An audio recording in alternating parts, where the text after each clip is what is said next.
Thought I'd do a video that just wasn't centered around macros and things of this nature and talk more about life. Uh, Today I was just kind of in this cranky mood, and I had two consultations today. One of the women I've had her in the past, and her hypothyroidism has gotten worse. I was talking to her, and she's in a bad relationship, and they're staying together to pay for bills because things are getting a little expensive these days.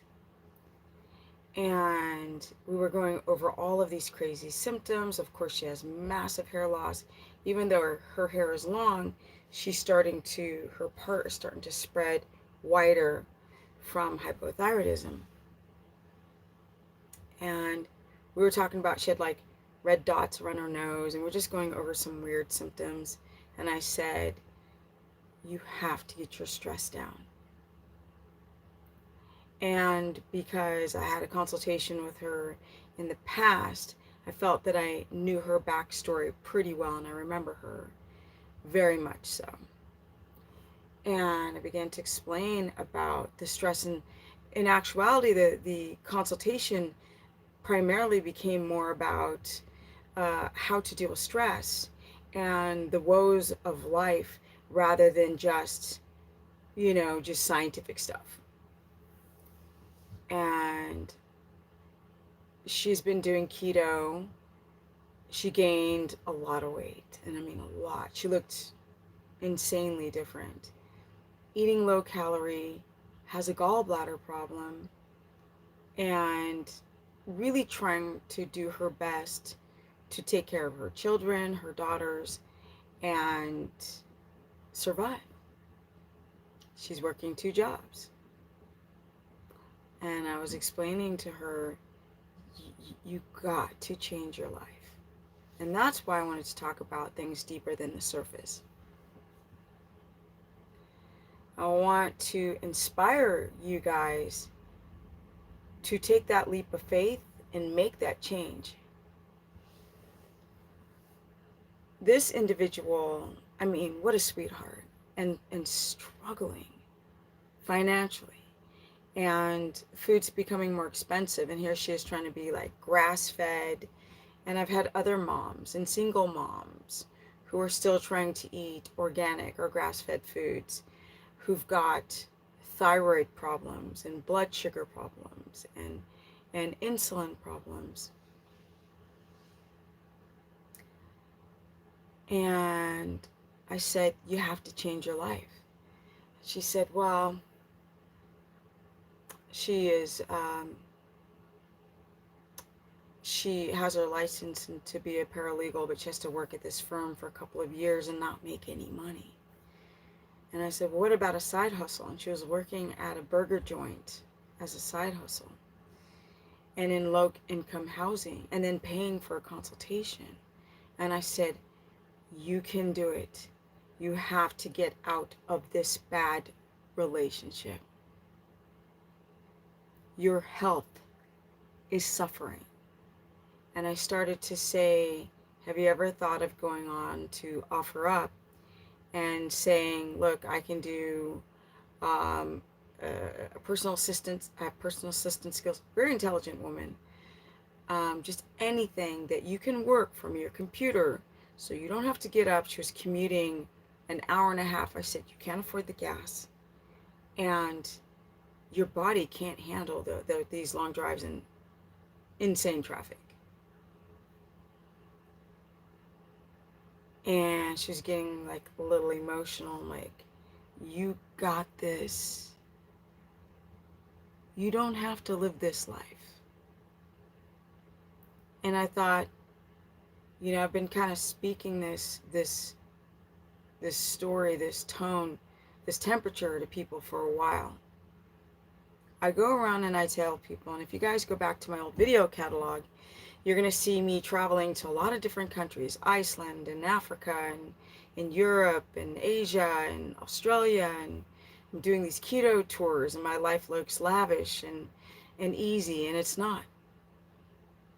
everything in life. You can't have joy unless you have pain.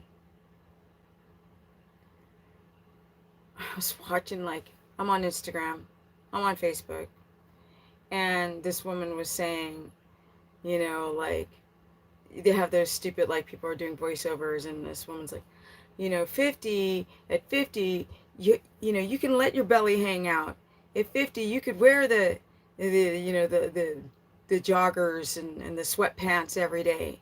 When you hit 50, you have a right to let it go. And I was like, what are you talking about? When you're 50, you should just get it started.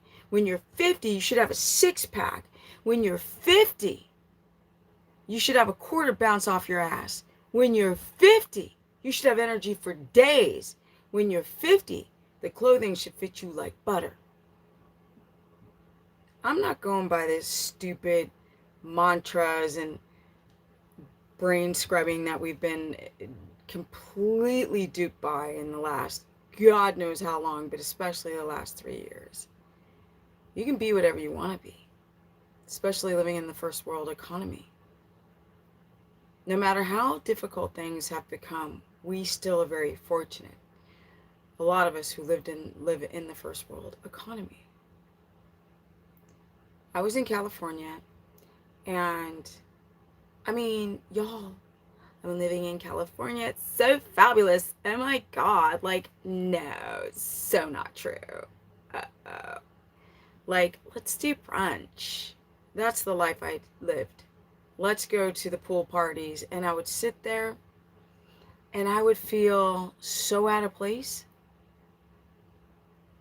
I did the famous people parties and the exclusive events and the rooftop pool parties up on, Sunset Boulevard and Sunset Plaza.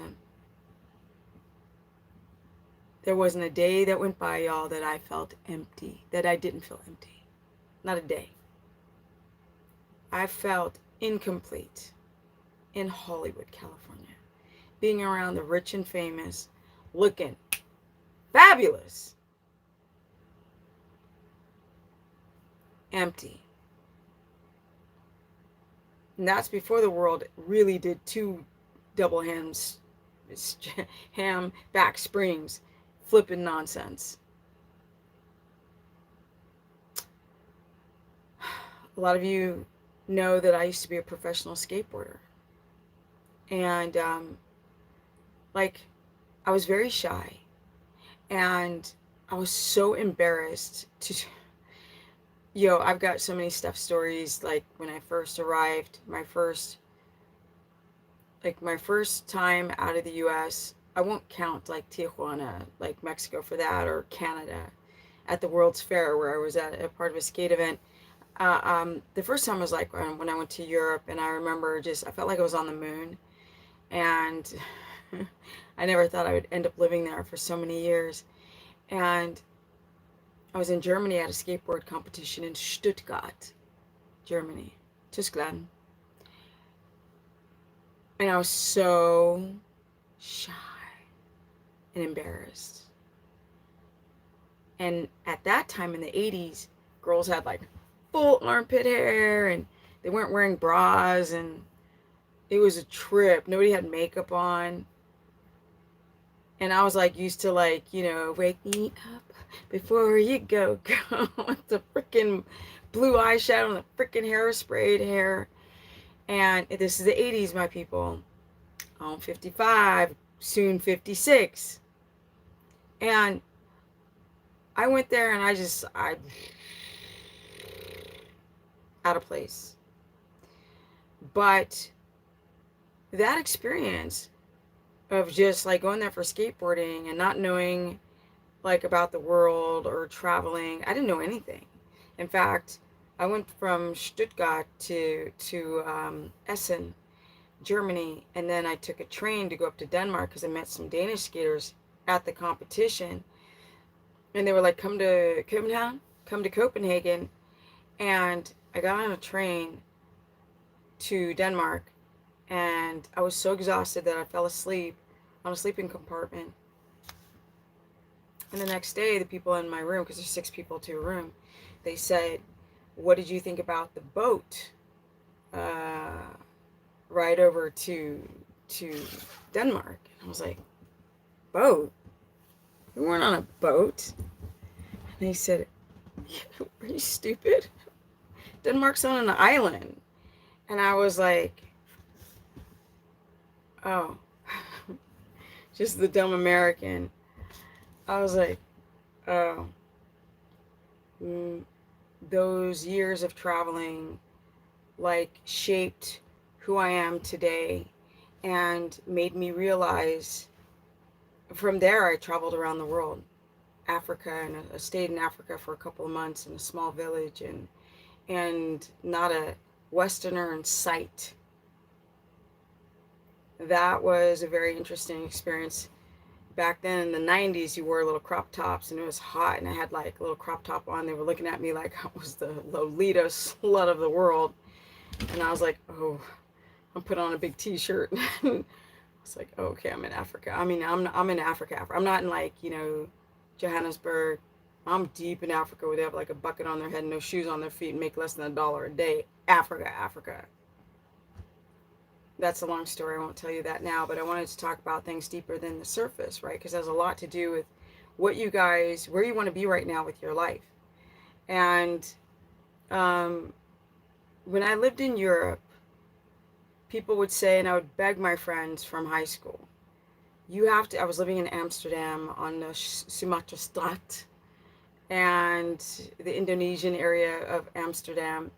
And I was like begging my friends to come and visit me, and they're like, I'm sorry, like we have jobs, like we have like, here we are. I was like in my early 20s, couldn't get a single person to come. And they'd say, well, we're not a professional skateboarder. Then I busted my knee as a pro skater and became a photographer. If you guys remember, my apartment in Hollywood had all those pictures on the wall, and those were pictures I've taken over the years. And they're like, well, we're not photographers. And then I was in a band, and I actually sang in a band for 7 years in Sweden. We're not musicians. And I realized that I was never going to get these people to come. And it's ironic, I got horses like on the other side of this wall by 2 feet, click-clacking around with their hooves. But when I moved back from I ended up moving and living in Sweden. So I turned pro as a skateboarder over there because they had no amateur events. It was like everybody was in one event. And there was no girls. Very seldom. These years built me character. I was like the only girl around all of these guys. You can't be shy. And I'm in different countries all the time where there's different languages, and there's Dutch, and there's French, and there's Spanish, and there's Swedish, and there's Danish, and there's German, and Italian. The experiences were so good because I had no direction. It was like skateboarding in the 80s. And the first time I went to Italy, first time? Yes, it was the first time I went to Rome. And I was exhausted. I was exhausted the whole time I was there. You don't sleep, you skate for freaking hours, you don't drink enough water, your electrolytes are tanked, you're eating whatever, you're eating like pizza from the pizzerias. And I barely had any money, and I like stayed at a youth hotel for the first night. And then I looked for a park, and I found this I saw this skater guy, and I like ran up to him, and I said, do you speak English? He goes, yeah, I'm an American. I married an Italian woman. I was like, oh, thank God. I was like, do you know anyone I could stay with? This is what we did back in the day when you were a skateboarder. We're like part of a community.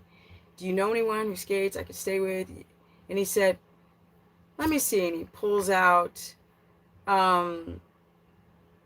we didn't have cell phones back then. So I think he went and he pulled out something. I can't remember. But anyway, he wrote down like 5 numbers. And so the first number that I called was an Italian guy who could barely speak English. He said, you, Stephanie. So I was a famous skateboarder back then. So he was like, oh, Stephanie person, oh my God, but didn't speak any English. And he said, where are you? Like, where are you? Like, where are you? And I'm at the hotel, and I had the Italian in the front desk talk to him, tell him where I was. He came, picked me up. It was their two sons living with the parents, and two sons and a little sister. So they put me in the sister's room. If you hear the click clacking, those are horses. There was two boys and one girl, and they put me in the sister's room, and she slept in the living room. I stayed there for a week, and the sons cooked and cleaned. Parents went to work. I was 19. You can't get these experiences back. This shaped who I am today. So when I was skateboarding, I felt that skating vert ramps, flying in the air on four wheels, and like every day almost breaking your neck, nothing, and I mean nothing, can be harder than that, because there was no girl divisions. I didn't get the support. I have so many crazy stories that have happened as a female skater that you have to become tough. That's why I'm tough. My mom's also very strong and tough, or she was strong. And that she also, all I saw was a strong woman as my mother. And then I'm a skateboarder in the 80s and 90s. And you gotta be tough. Like, you have to be tough. And then I left the country when I was 19, and I was gone for 16 years. So when I decided to move back to the States, it's because I had busted my knee, and I had 10 surgeries on my left knee. I mean, I destroyed everything. Cartilage, ligaments, patella tendon, kneecap, destroyed. I was on crutches for 4 years. They wanted to do another surgery, and I couldn't take it anymore, because every time the knee would heal, they'd go back into my leg and do another surgery, corrective surgery, because it's a long story, and I'll do another video about it with pictures. But I was like, I can't do it anymore. I just can't. I was in the hospital constantly. And I decided I wanted to move back home to the States. I want to go home. When I moved back to the States, I moved to California, because that's where I was from. And it was awful. I spoke with an accent. I just was Europeanized. I didn't even know what it was like. I didn't know how to write a check. I came back with $5,000. I bought a car for $3,000, and I rented an apartment, had the deposit. I bought a little teeny television and a vacuum cleaner. That's it. That's all I had. And I got a job at a gym. And then I tried to do a little photography on the side. So the point of the story is that when I moved back, I was like, I couldn't understand my rent in Sweden, in Göteborg, Sverige, in Gothenburg, Sweden, was $350 a month in the city, in the suburbs of a city. $350 for a beautiful apartment, beautiful. So when I came back, and the rents were like $1,000 at that time for one bedroom, I was like, oh my God, I can't afford this, I'm not making enough money. But I said, well, then you just got to work harder.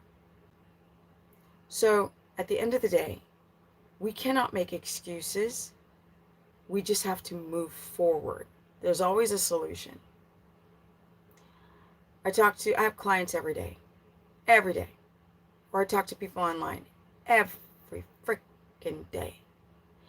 And a lot of people are struggling. We are in some weird times. But what keeps me sane is all my traveling to such object and abstract poverty-stricken countries, that I know that even though things are so weird right now, where I'm at is the best place that I could be, and I've traveled a lot. I didn't stay at the hotels. I was like with families in Brazil in uh, and in Ecuador and Argentina and Cuba and Africa and Asia and Australia and Europe. So you're like, when you're staying with people, you're having more of like a real experience, like a real experience. And y'all know that I fell into this. I was already into fitness. So it was like, it was in my wheelhouse that when my mother got sick, the drive to want to fix her from dying of a glioblastoma brain tumor. And like, it's so interesting 16 years later that she survived this, that she's not doing that well because she just has given up after the last 3 years of the world flipping upside down, and people saying like, they protect grandma. That destroyed her. And also box of cookies, you know what I'm saying. But I want you guys, the moral of this video, I was going to do a video on sodium potassium and to be careful for low blood pressure and chronic dehydration on keto and carnivore. I'll do that later. I wanted to just kind of have a talk about life, things deeper than the surface, because my day, I was kind of in a moody place, and my mom, she like fell, and she's got lymphedema, and she fell over her leg and kind of hurt herself a little bit. And I just get so frustrated because like I'm so healthy and I'm like still trying to save my mom. And at some point you have to save yourself. Like, you can't keep constantly shaking somebody and trying to get them to do the right thing. But for you guys out there, if you want to change your life, it's right here. We live in the past.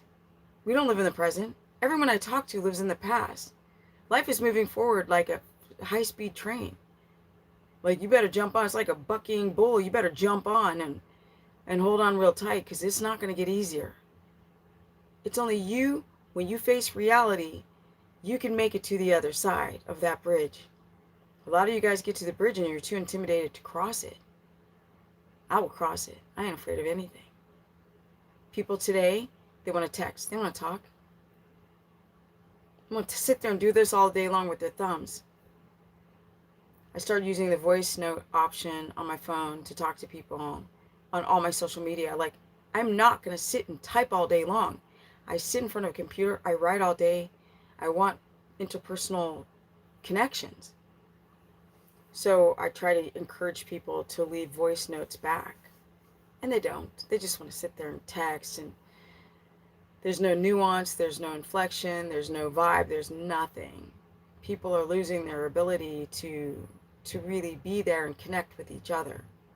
That's why I moved to a small town.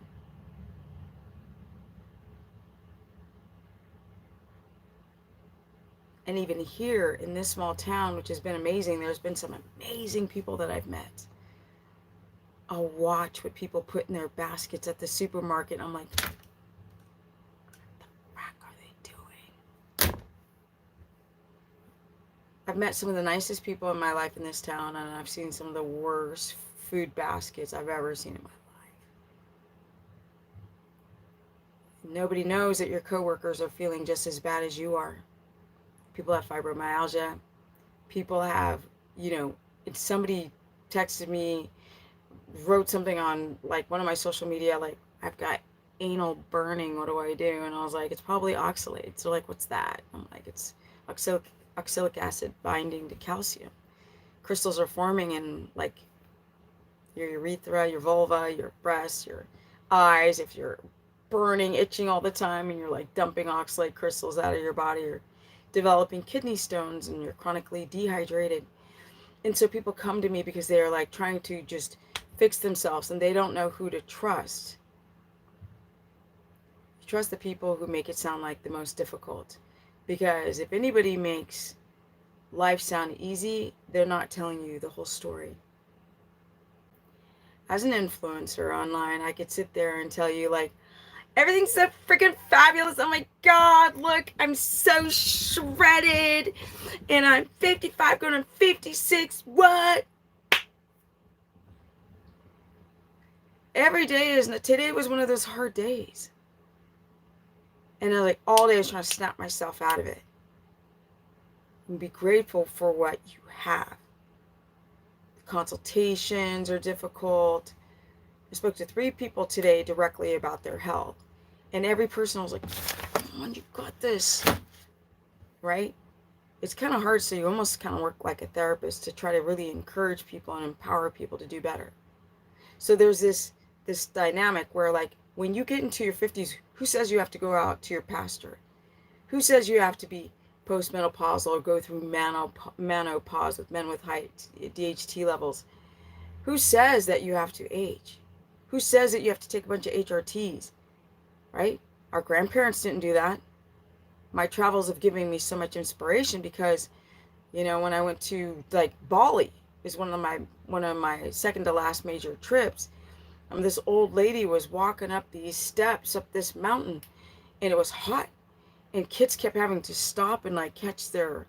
It was so hot. She just had this huge freaking bucket on the back of her head filled with stuff. An old lady in her 80s, and she was like, one step at a time, one step at a time. And you start to see some of these cultures where the men are fit and they've got pecs, and the women are small and they're still, like, you see some of these older cultures in the non-first world economy where everything's so easy where we live. You know, remote control. How many husbands do this? People out there watching this video? And you let them. Like, you have to encourage each other to do better. Don't get into a routine. I'm going to kill these horses right now. I'm going to go out there and cause some ruckus. Because I got some containers under my camper, and they're trying to get into it. So it's so hard to do this video, and you hear donk, donk, donk.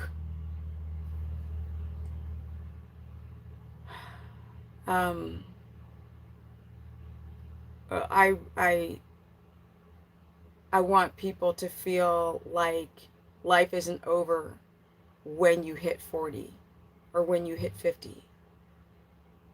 But at the same time, I don't want people to be obsessed with having abs. So kind of in this dichotomy.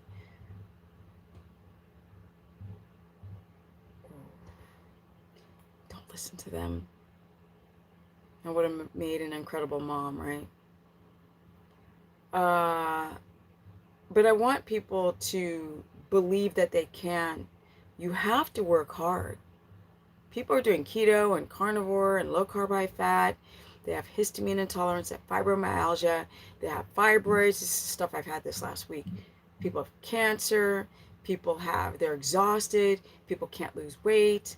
Like the girl today, she's like a grown woman. She's in her late 30s.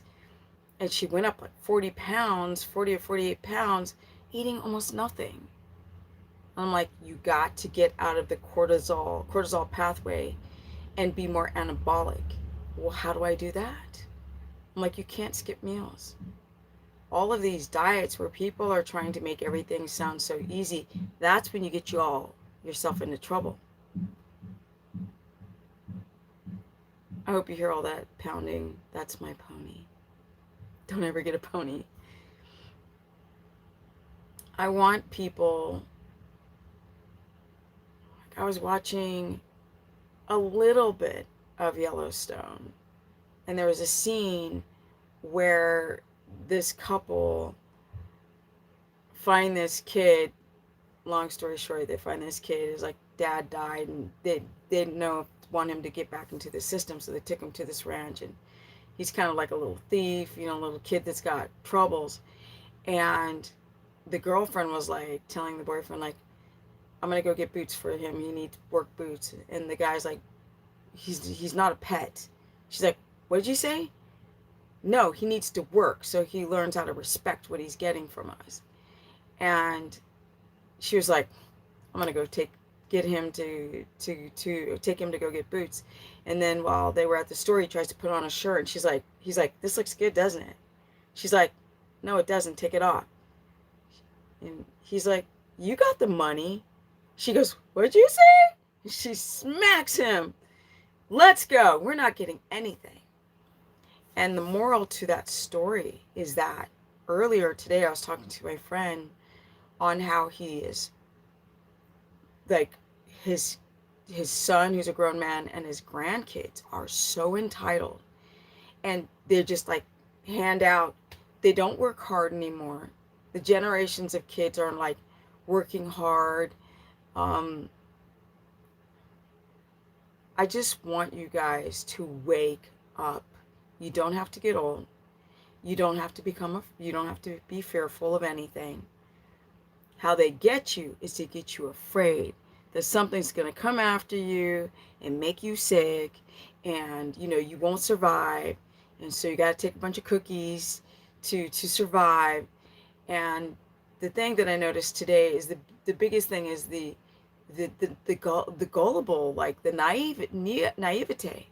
You've got carnivore gurus out there telling you that everything's just like roses and sunshine, and it's not. They're telling you to eat they're like strict carnivore, and then they're telling you nothing's wrong with fruit. And I was watching this thing where this dude's like, eat fruit is great for you, and he starts breaking up a bunch of scientific things about fruit and the flavonoids and the carotenoids and the antioxidants, and I'm like, stop, just stop. Like, it's noise. Like, what are you talking about? These fruits are all Frankensteined. They're genetically modified to be more red and more yellow, and they're this big, and the seeds are like this, or they shrink the seeds, and they have insane amounts of fructose that they used to not have, and so nothing makes sense anymore. Even within the carnivore community, we all know that keto crashed and burned. It is the best diet, yet people are obsessed with carnivore. Why? Like, obsessed. They don't even know why. Or they became obsessed with the fasting.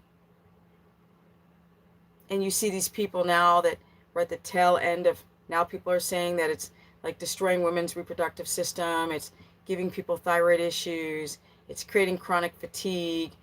People are having physiological insulin resistance rebound effect from fasting too much. Now their body's going into this hypergluconeogenesis, and it's trying to raise the blood sugar, and it can't store glycogen.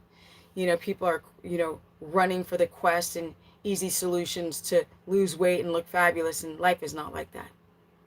Without struggle, you can't have joy. You have to struggle, and you have to accept that struggle.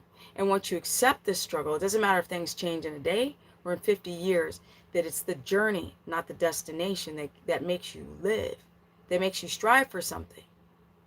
Stop being obsessed with your weight. Be obsessed with good health. Get to freaking bed. Consultation after consultation. I go to bed between 11 and 1. I wake up 3 times during the night. Then I wake up to coffee, or I skip a meal, and I'm like, do you guys hear yourself? How are you going to get better? I'm just not hungry in the morning. I just don't want When you know better, you do better. It is much more exciting to be at the top of the mountain with your people than to be up there alone celebrating that you made it there, helping everybody else falls down the mountain so you could be the queen of the top of the mountain. I'm not like that. I find it incredibly amazing to lift people up and bring them there with me. And to do that, I can't lie. A lot of people are like, you're always saying what the problems are and you don't say what the solutions are. I'm like, of course there's solutions everywhere. You just got to read between the lines. The solutions are there. The solutions are there. Wake up, my people. We're living in a box. What we think is important is not. And we're about this close to not having enough of that to eat soon around the corner.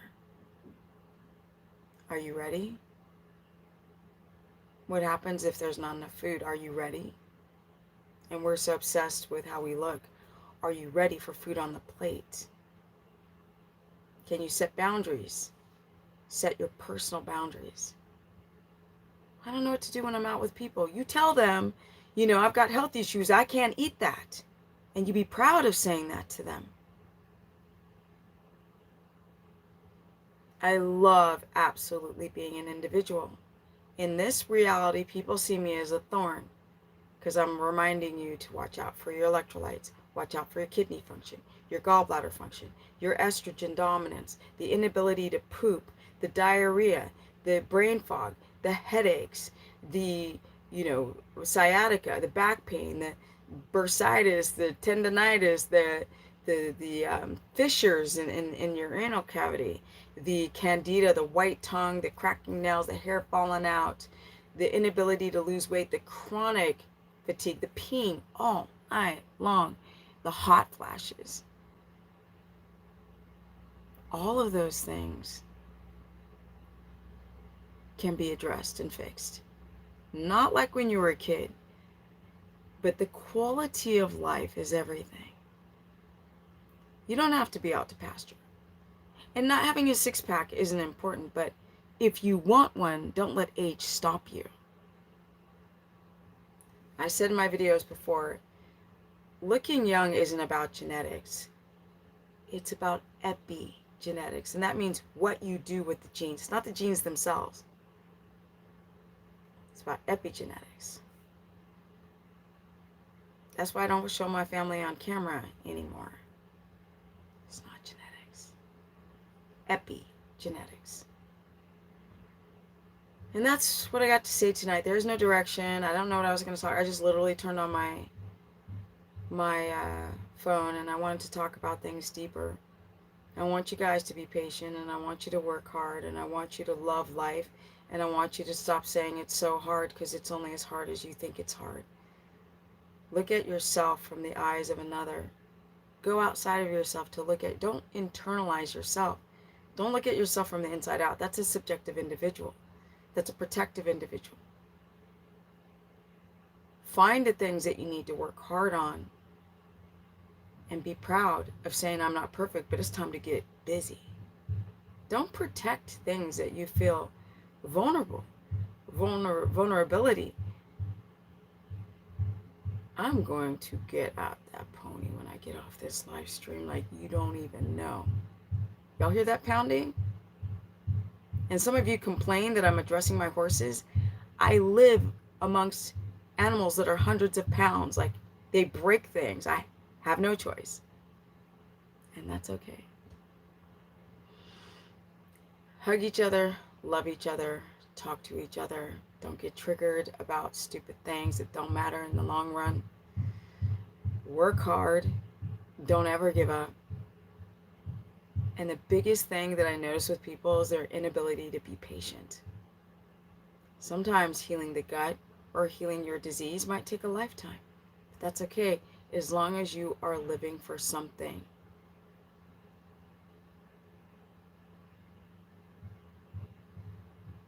Even though this past week I've been getting angry because I'm seeing like there's stuff in the Perrier water and there's stuff in the Pellegrino. So like I'm like, okay, I will never buy those products again. And then the laundry detergent and this freaking orange juice. And then like,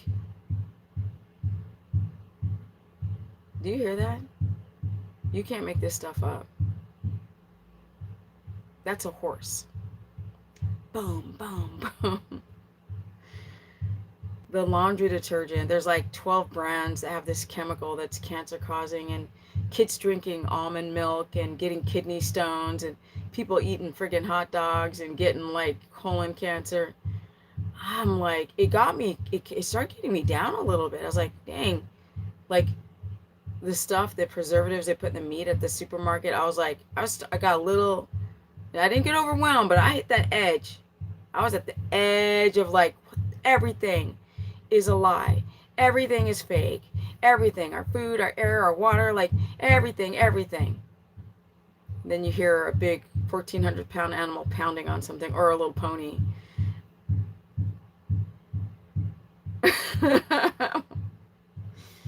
Oh, but life is good. Life can be difficult, People live, they die. I see a lot of parents getting sick. My mom's going through right now. I'm grateful that I got the extra years, but I don't believe she has much longer. It's all how you take care of the body and accept the life that you live. Don't hide behind your phone. Technology is like the worst thing. It's destroyed us. The fact that we're so dependent on things that are easy have made us soft and weak. So I have compassion, at the same time I don't, because I know you guys can work harder.